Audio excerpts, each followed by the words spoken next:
Hello and welcome back. I am Conley Woods. This is TCGplayer.com.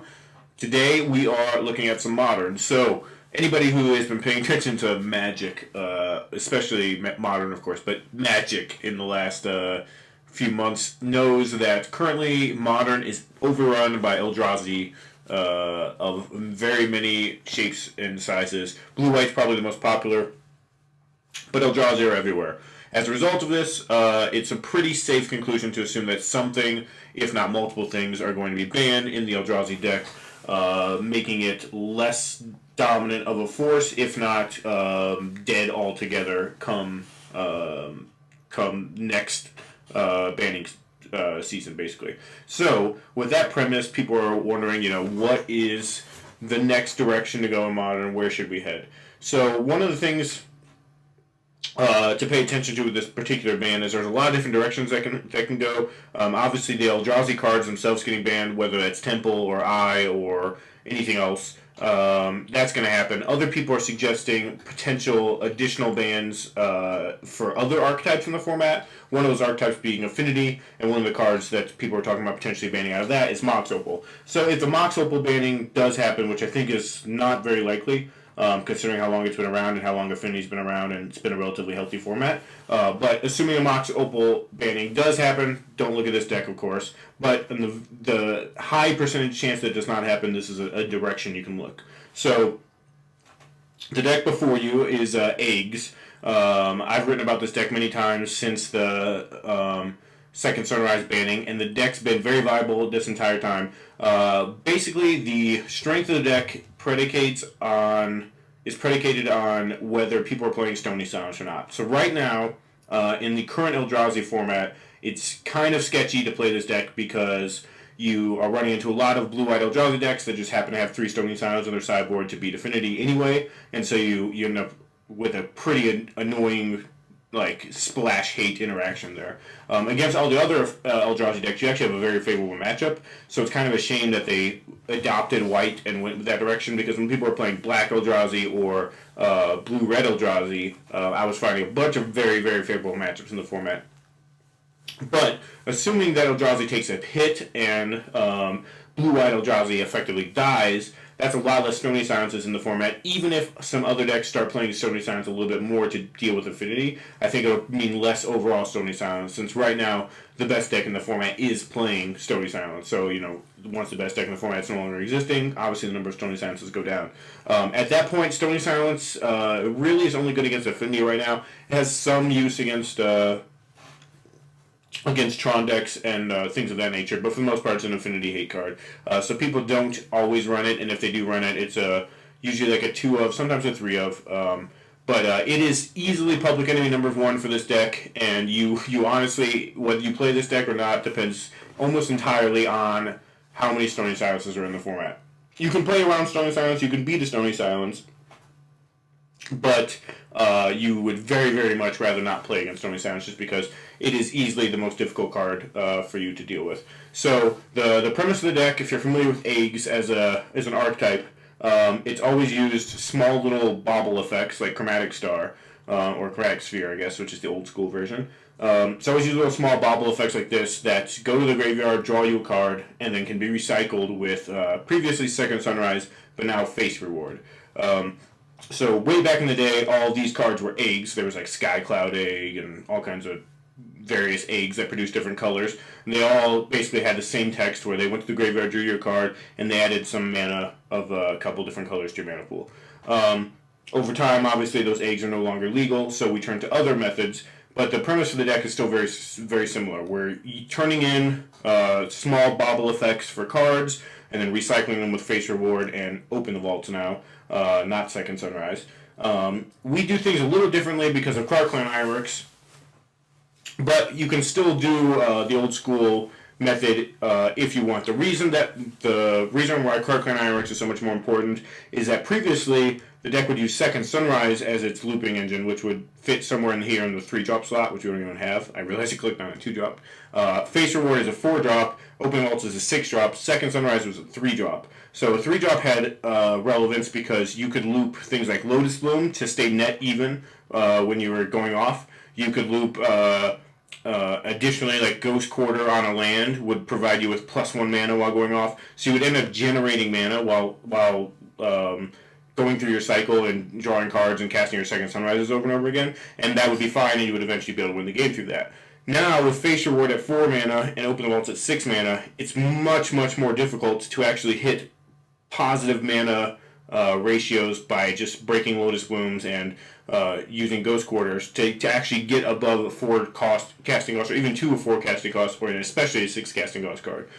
So basically, you don't have the staying power of generating the same amount of mana and therefore being able to loop as often. So to make up for that, the deck has adopted Quarkclan Ironworks as a free method of producing mana. Obviously, 2 colorless mana is quite a bit per sacrifice, and with things like Terrarion, if you look, its Graveyard Clause is a separate clause from the mana ability. So you sacrifice this to make mana, but then separately from that, when this goes to the graveyard, you draw a card. So when you sacrifice it to Quarkclan Ironworks, still drawing a card. Same thing for Chromatic Star. Not the same thing for Chromatic Sphere. If you look at Chromatic Sphere, you actually have to draw your card as part of sacrificing and adding mana to your mana pool. So you can't actually sacrifice this to Quarkclan Ironworks to draw a card, but it's good enough that you still want to run in this deck. Ichor Wellspring is another one that you draw a card off of when it goes to the graveyard from Ironworks. You also draw a card when it comes into play. It's one of the better cards in the deck. It's an interesting one to because you don't really expect this in Modern, but it's quite good. But primarily these 8 cards get looped with Quarkclan Ironworks to generate a bunch of cards, and then Ichor Wellspring, you're not netting mana, but you're netting more card advantage. So that's kind of the core mana production of the deck. And so what you're looking to do with this list is play a bunch of little bobble things early, and then eventually get a Quarkclan Ironworks, and that's kind of where the rest of the deck begins. Just to set up quickly how we can get to that spot, there is 4 Mox Opals and a Mind Stone, both to get Quarkclan Ironworks out a little bit faster. Mind Stone has the added benefit of being able to draw you cards when you're actually comboing off, which is why it was chosen over other Signet type effects. And then there's 2 Lotus Blooms in here. I mentioned how with Second Sunrise, Lotus Bloom was really important because you could actually gain mana and go off effectively with it. In this list, it's not quite as important. If we're getting a Lotus Bloom, it's generally to get out a Quarkclan Ironworks a turn early. So we don't actually want Lotus Bloom in our opening hand too often, because that means a turn 4 Lotus Bloom, and the entire point of a Lotus Bloom is to get something earlier than a turn 4 Ironworks. So Lotus Bloom's primary function in this deck is actually just to be grabbed by Reshape, which we'll talk about a little bit later, but it's effectively a Tinker effect. So on turn 2 or on turn 3, reshaping into a Lotus Bloom and then casting an Ironworks is kind of our goal with the card, so we actually don't really want 4 copies because we don't want to discard in our opening hand.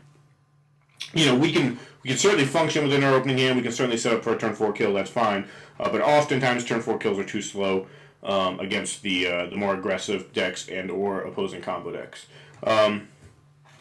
So all those things get us to an early Ironworks, we cast an early Ironworks, we start going off. From there, I guess we also have Thoughtcast. That one goes kind of without saying, just a draw spell. Really solid in post-board games where you're digging for specific threats, or specific answers, I should say.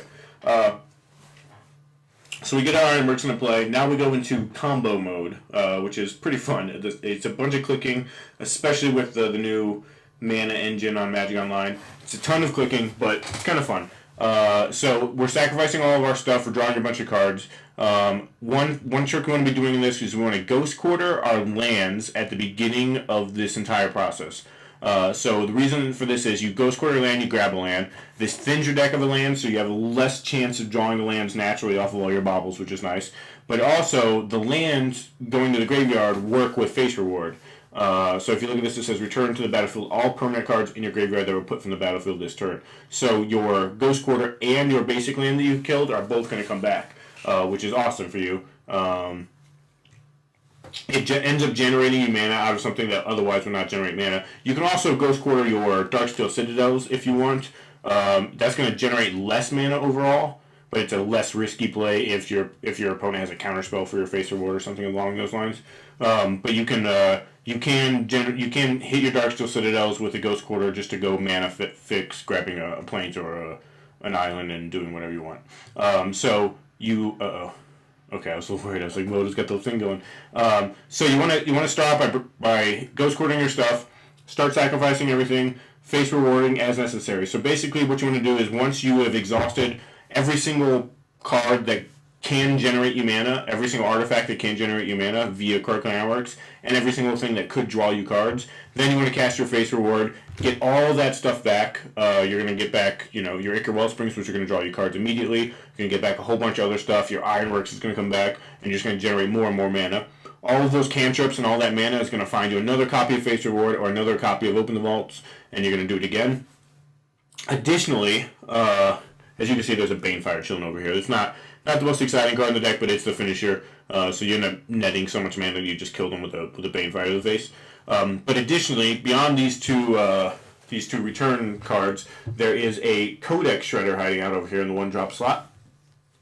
Codex Shredder is your artifact go all in card. So a Codex Shredder, 9 mana, and a face reward is infinite. So if you can obviously see that, you pay 5 mana, you sacrifice this, you return a face reward to your hand. If you use that other 4 mana to cast face reward, you get Codex Shredder back. 9 mana again, rinse, repeat. So you can do things like Reshape, which again is Tinker-ish. You have to pay X, where X is the casting cost of the card. So for Lotus Bloom it's free, so it's actually better than Tinker, it's just blue. For Codex Shredder it's 3 mana.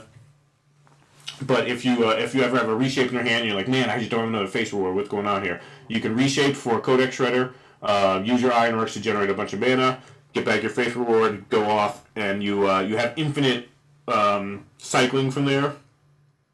So at some point, you do need to be careful when you're going through your deck and you're looping. If you don't find your Banefire, say your Banefire's the last card in your deck, you need to do some managing where you don't deck yourself to Ichor Wellspring, which we'll talk about in game. So it's a small note, but pay attention to it when you're playing this deck. So the deck it's fairly straightforward. I'm kind of making it a little more intimidating than it is. It's easier to understand when you start seeing it play out. So I'm just going to jump in some games and do that for you guys. Reshape's kind of an all-star in here. You're generally going to grab Lotus Bloom is probably number 1 target. Ichor Wellspring's probably number 2 for when you're low on card advantage, and then number 3 is Codex Shredder for when you just want to go off. There's also a Buried Ruin, which I didn't talk about, in here mostly to protect your Card Clan Ironworks against duress effects, Thoughtseize, and whatnot. Give you an extra copy because it's so important. Card Clan Ironworks really is the kind of like quintessential card in the deck. Without it, the deck doesn't really operate as well. Sideboard over here. Nothing too fancy. We just have a bunch of stuff to deal with opposing answers. So Silence and Defense Grid are for counter magic. Pretty straightforward. Duress, Echoing Truth, and Cure's Dismissal are all in here for Stony Silence effects, for Rest in Peace, for Tormod's Crypt, Relic of Perseus, whatever it is. Just dealing with people's hate cards. We usually bring in some number of these just as generic answers. Then we have a Pyrite Spellbomb, which is an alternate win condition from Banefire. So let's say our opponent has a Gaddock Teague or there's some other card I was thinking of.